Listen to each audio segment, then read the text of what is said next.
Hello and welcome to this Dev Diary number 6 for Interbellum. Today I'll be going over a couple things. First thing, those of you that are astute, you'll notice that I said number 6 rather than a month. Our Dev Diaries will no longer be monthly. This is because videos take a fair amount of my time to create, even these initial creation, like these videos that don't have any editing that I do. And it's not really my forte to sit here and talk to nobody. And so making the videos sometimes takes a lot more time for me than it would for other people that I could be doing on the project. So I will now be doing these dev diaries when I have a significant amount of things to talk about to make the video and the update to the community worth it, rather than trying to do them every month. So this is Dev Diary number 6. I do have to go over it just because it happened last month while I was going through it. Those of you that pay attention to our Discord read that Azarel has been having some issues. Most of those have been medical.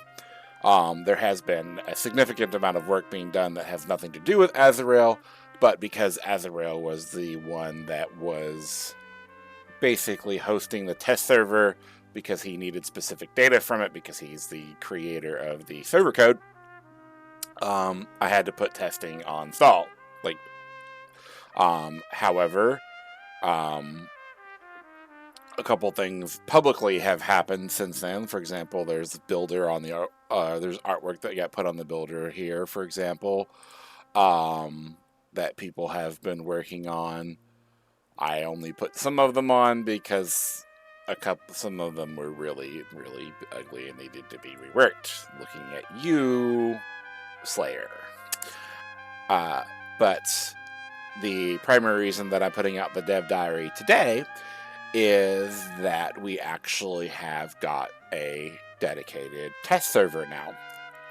So I went through and set it all up yesterday, which means that I no longer require Azarel to be present in order to run tests.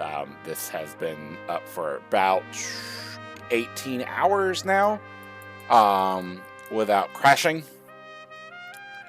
This is not a local version of mine. This is literally connecting to a server in northern France. And there was quite a few reasons as to why we got a dedicated server and why I'm pretty excited that I actually went and did that. And the first one is that I can resume testing and do things on the design side that don't have much to do with what Azarel wants to do related towards networking and core server. But I can still collect those dumps from when the server crashes to give to him so that he can do his work.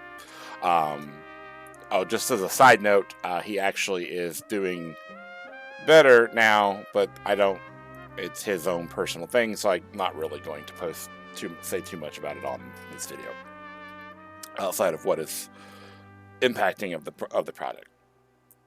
But yeah, so I get to do tests more consistently, so you're going to see, at least those of you who have put in a test application and are on the testing channels on Discord, you will see more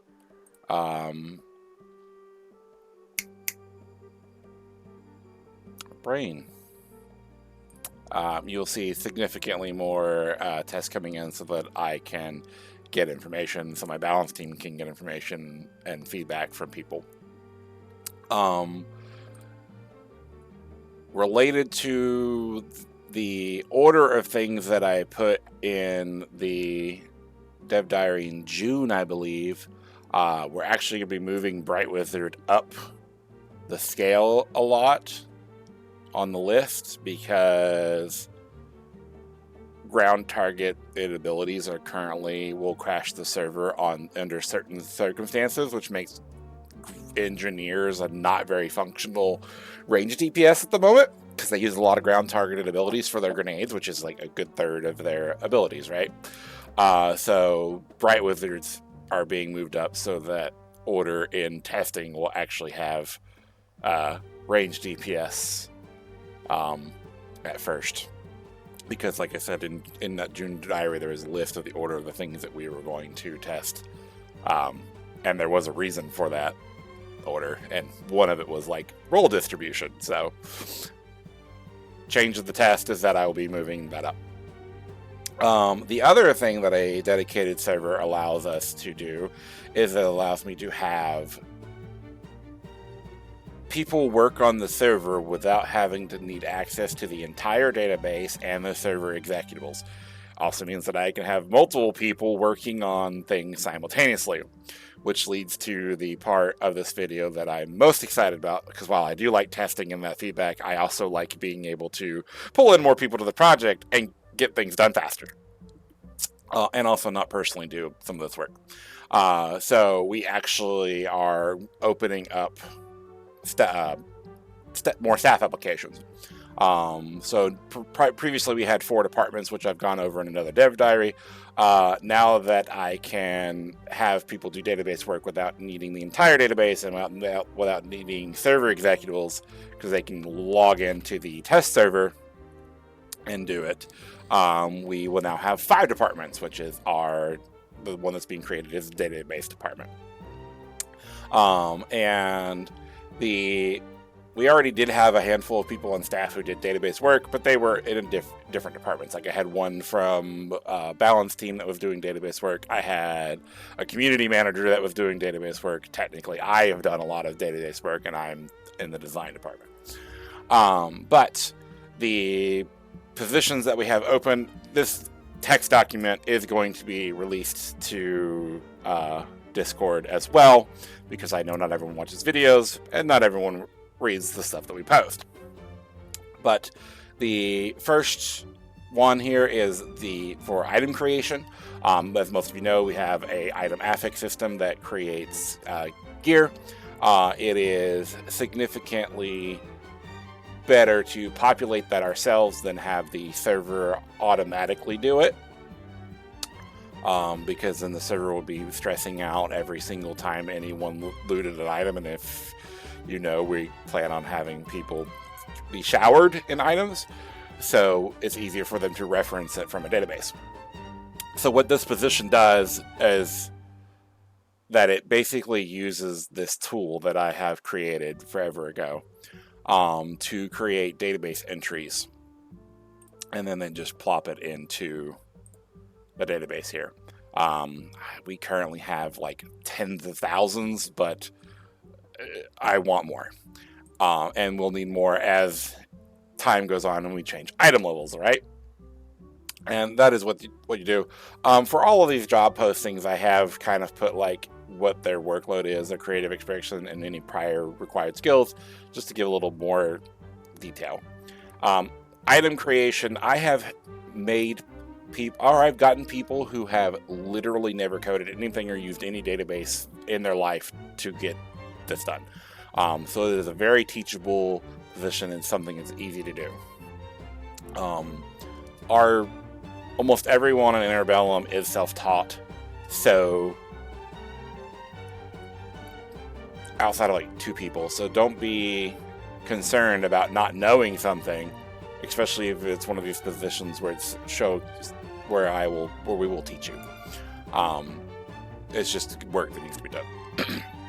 Next part of database is NPC and game object creation.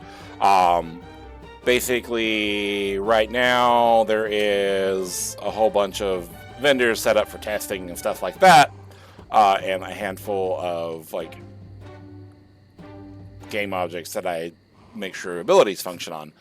But as you guys know, in order for us to launch, we have to at least have PvE available from 1 to 30. We also would require NPCs in certain locations like war camps and, of course, the capital cities in order to provide services that people expect from an MMO.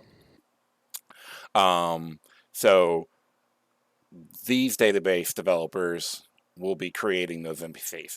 You have a significant leeway on what you want to do, because we are not a restoration project of Age of Reckoning. So basically, as long as it fits within the lore, it doesn't like contest established lore. Like you can't put greenskins in Altdorf. But as long as it doesn't establish that you or go against established lore, you can make whatever you want. And we're basically going to allow our database guys to be able to be creative if they would like. Next position is the ability creation engine. So currently I am the only person who handles this. I'm the only person who actually works in the database and the client to make abilities and passives and tactics and things that NPCs use and items that have on-use effects and stuff like that. That is a weakness. It's not something that I am particularly happy with, so I want to train somebody to be able to do this. I will tell you that it is a fair amount of work. These five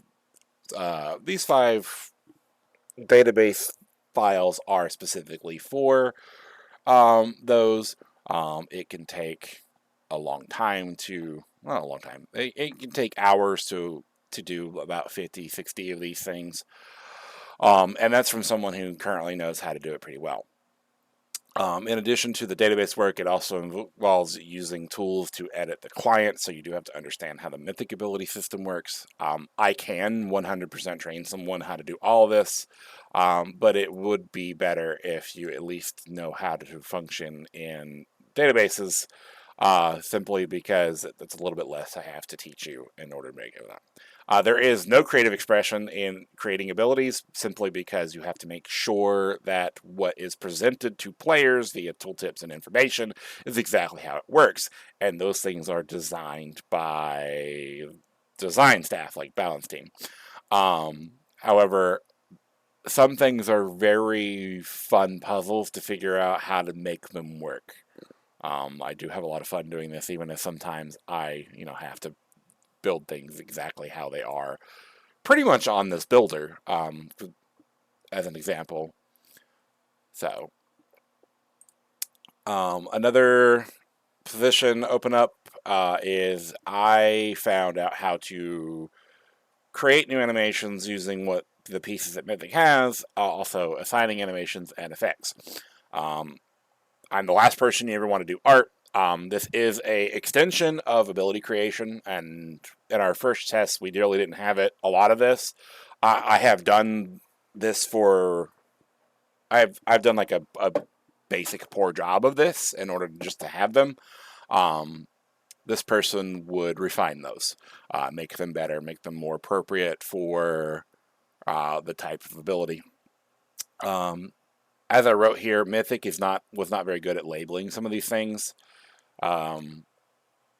So it's kind of like a fuck around and find out. Like you put the ability, you put the effect into the ability, and then you just fire it and see what happens. And this person would need to label these things because there's notes in the clients for it. Label these things, and of course assign the ones that make sense to the abilities and items and stuff. In order for the game to be prettier for those people who care about it. I'm not one of them, but there are a large number of people who like the game to be pretty as it can be. Next one is the Balance Team. We've had open applications for this for a while, but I was just reposting it here because I probably still need some. Your job on Balance Team is to collect ideas, argue those ideas with the rest of Balance Team, and to make the game better or to create new content for the game for people to play with. So, for example, a good example of this is Rune Scribes, because Rune Scribes are one of the first classes that were created. They actually have two Zergbusters at the bottom. They don't have a capstone and a Zergbuster like every other class. It would be Balance Team's job to create a capstone for them, equivalent to how it works with the other 23 current classes. And that's something that's actually currently being discussed in Balance Team itself. But that's an example of what Balance Team would do. The other component is they take ideas from the community, and as when we have a website, they'll also be debating those ideas publicly. There's a lot of jokes on the balance team application about it being difficult, but that's because it really is. Even though it's not a coding position, it's a lot of arguing without, you have to do it in good faith. You have to do it without making logical fallacies like straw man arguments and stuff like that. And you are a public facing position, at least to a degree, not as much as like a game writer or a community manager, but that like in that section you are public facing, and that can be difficult. We also have had open applications for lore masters for a while.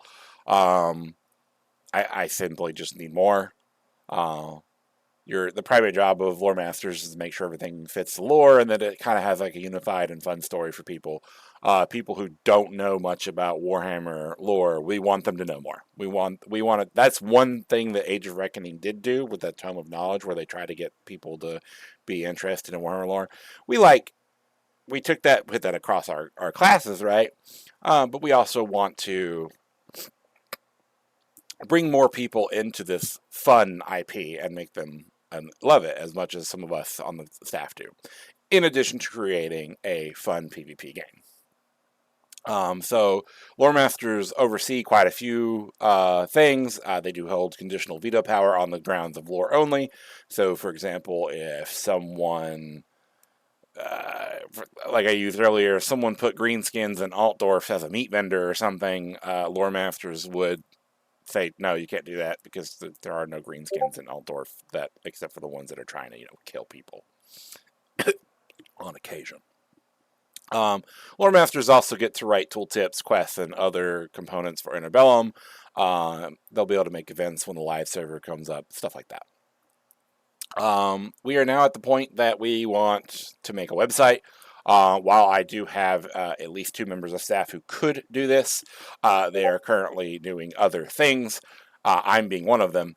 And if there is anybody that has the ability to create websites, we are now actually open to that, because we have a server in order to place it on that is owned by us, so we don't have to worry about anything like that. And also, since we have a dedicated testing server and we're going to start pulling more people in and doing things faster, it's possible that we will need a website faster than I believe. So we are now posting that out there. My art lead needs someone to make tools. I wrote here precisely what he wrote to me in relation to that. You do have to know Python. You need to know pre-existing knowledge of 3D assets, or at least the ability to learn that from him. And he needs someone to create a tool related to pipeline access into the client, making things faster or easier for members of art. There's also game moderator, which I forgot to put on this document. I just need more of those because I would like to have as many of them, or my community managers would like to have as many of them as possible, so that we can actually cycle them out, and also so that we have them before we need them when we have people playing on the server.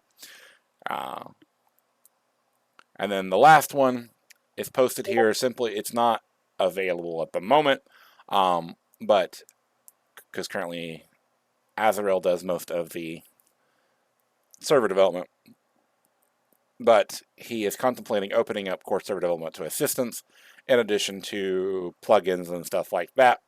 The reason why I'm already saying it and posting it here today is because the skill sets are a little bit more rare, because you need to know like C++, and maybe C#, in order to be useful in this particular area. I do already potentially have 1 staff member who could assist, maybe 2 now, like 1.5. But I'm posting it just in case anyone else is interested, so that at the time that Azrael is willing to open it up, I have a couple people that he can talk to. If you want to do this, like in the future, but do some other stuff that's easier in the meantime, we would love to have you for other things as well. Like I said, I do have several people who have different motivations on the project. Some people are here to learn, some people are here to make video games, some people are here for a resume. And those people who are here to learn, like I said, we have people who will train you and stuff like that. So if you have like some C++ knowledge and you want to get into it, that is available in the future here. That is pretty much everything I have for today's dev diary. I think I've set everything on my list. So yeah, those testers you're gonna see probably before this video even finishes uploading to YouTube. You're gonna see some stuff related to that, and I hope that I get a fair number of applications for some of the stuff because I don't want to do it myself. And so that we want to get this out faster and have more people working on the project now that we can. Like I said, that makes me very excited that we now have an actual dedicated server for this, so that I can start bringing in those people with significant risk to the entirety of the project, or with significantly less risk to the entirety of the project. I'll see you guys in the next diary.